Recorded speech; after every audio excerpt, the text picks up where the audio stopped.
dapat kami kemukakan terkait dengan mudik 2021 pada prinsipnya pemerintah melalui Kementerian Perhubungan tidak melarang.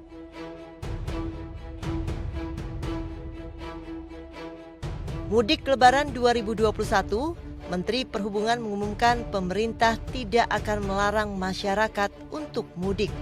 Pernyataan Menteri Perhubungan Budi Karya Sumadi ini disampaikan saat rapat kerja dengan Komisi 5 DPR. Dalam paparannya, Menhub juga memprediksi total penumpang angkutan umum Lebaran pada tahun 2021 yang mencapai 11,89 juta. Kementerian Perhubungan mengantisipasi isu strategis angkutan Lebaran, diantaranya lonjakan pergerakan orang diprediksi tinggi karena lamanya warga berada di rumah selama pandemi. Program vaksinasi COVID-19 yang juga sudah berjalan. Lalu penerapan PPNBM 0% yang berdampak pada peningkatan kepemilikan mobil baru. Dan juga penggunaan tes Ginos sebagai syarat perjalanan. Menurut Menhub, perizinan mudik 2021 merupakan hasil kewenangan bersama sejumlah kementerian dan lembaga, di mana tugas Kementerian Perhubungan melakukan pengetatan melalui proses tracing demi memastikan mobilitas masyarakat aman dari penyebaran COVID-19. Timeline persiapan dan penyelenggaraan angkutan Lebaran 2021 dilakukan sejak Maret dengan survei kesiapan jalur mudik. Namun, Menteri Perhubungan menolak merinci lebih lanjut mekanisme pengetatan yang akan dijalankan pada tiap simpul transportasi massal.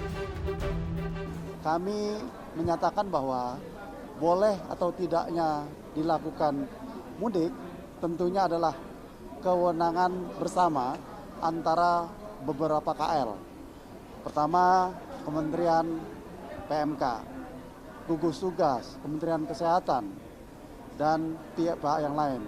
Oleh karenanya, boleh tidaknya dilakukan mudik tentu akan diputuskan dalam kolaborasi bersama di bawah pimpinan Kementerian PMK dan gugus tugas.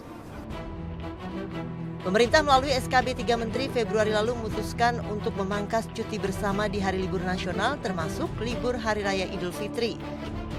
Berkaca pada 4 kali libur panjang di tahun 2020, lonjakan kasus COVID-19 justru terjadi 2 pekan usai masa libur panjang. Pada libur Idul Fitri 22 hingga 25 Mei 2020, kasus COVID-19 bertambah 93%. Libur Hari Kemerdekaan 15 hingga 17 Agustus 2020, kasus COVID-19 bertambah 58%. Lonjakan kasus pada libur Tahun Baru Islam 20 hingga 23 Agustus 2020 mencapai 118%.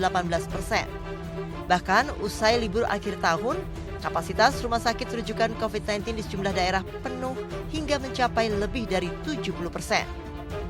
Libur Lebaran tahun 2020, pemerintah memberlakukan larangan mudik dan memperketat semua simpul. Saat itu mobilitas masyarakat diperketat dengan diwajibkan memiliki surat izin keluar dan masuk. Namun Satgas COVID-19 justru menyebut pemerintah masih membahas kebijakan terkait mudik dan meminta warga bijak untuk mengambil keputusan.